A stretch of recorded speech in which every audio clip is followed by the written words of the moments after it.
Bonjour, je suis Philippe Markovitz, je suis président d'Aigo Promotion, une société de promotion immobilière que j'ai cofondée il y a maintenant 10 ans, dont l'activité est dédiée au logement sur l'ensemble de l'Île-de-France.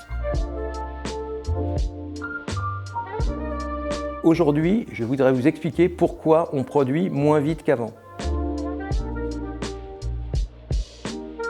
En fait, les délais de réalisation des opérations se sont considérablement allongés, non pas tant sur la phase aval, c'est-à-dire sur la phase de construction, mais surtout sur la phase amont, qui est la phase de gestation des projets. Alors, le parcours d'une opération, je dirais, c'est un petit peu le parcours du combattant. La première phase consiste à signer des accords fonciers avec des propriétaires qui se déroulent généralement dans un environnement concurrentiel. Nous devons mettre au point techniquement les projets avec les services et ensuite faire valider ces projets par le maire avant le dépôt du permis de construire. Et c'est ces délais qui se sont drastiquement allongés. Et dans des périodes comme les périodes actuelles, qui sont des périodes préélectorales, ces délais ont tendance à s'allonger considérablement. Pour vous donner un exemple concret, alors sans doute un peu caricatural, nous allons livrer avec un confrère une opération en Île-de-France d'ici la fin de cette année, donc à la fin de l'année 2024.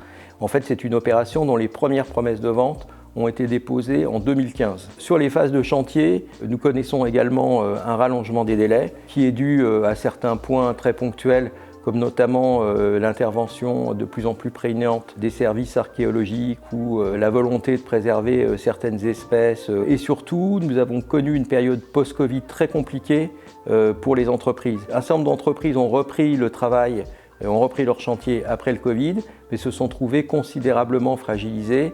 Et en fait, cette fragilisation a connu son apogée 1 an et demi, 2 ans après la période du Covid. Et nous connaissons actuellement une période avec un fort taux de défaillance des entreprises. Alors, l'allongement des délais, en fait, est préjudiciable pour tout le monde. Il est d'abord et avant tout, je tiens à le préciser, préjudiciable pour nos clients qui attendent avec impatience des logements qu'ils ont réservés sur plan généralement quelques années auparavant. C'est également préjudiciable pour les caisses de l'État puisque les taxes rentrent moins vite. C'est préjudiciable pour les collectivités locales qui ne comprennent pas toujours que nous n'arrivions pas à livrer les chantiers dans les temps prévus et surtout avant les périodes électorales. Et puis c'est également préjudiciable pour les promoteurs. Comme vous le savez, nous investissons une grosse partie de nos fonds propres dans les opérations, les emprunts bancaires que nous contractons.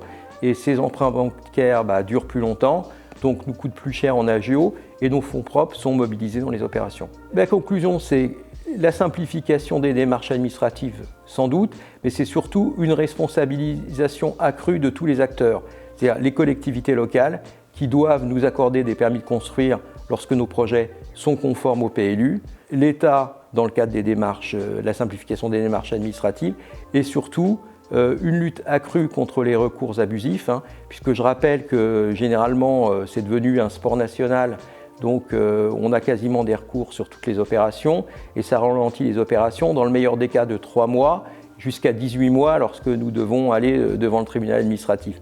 Et pour ça, il faut raffermir le dispositif de lutte et de sanction contre les recours abusifs.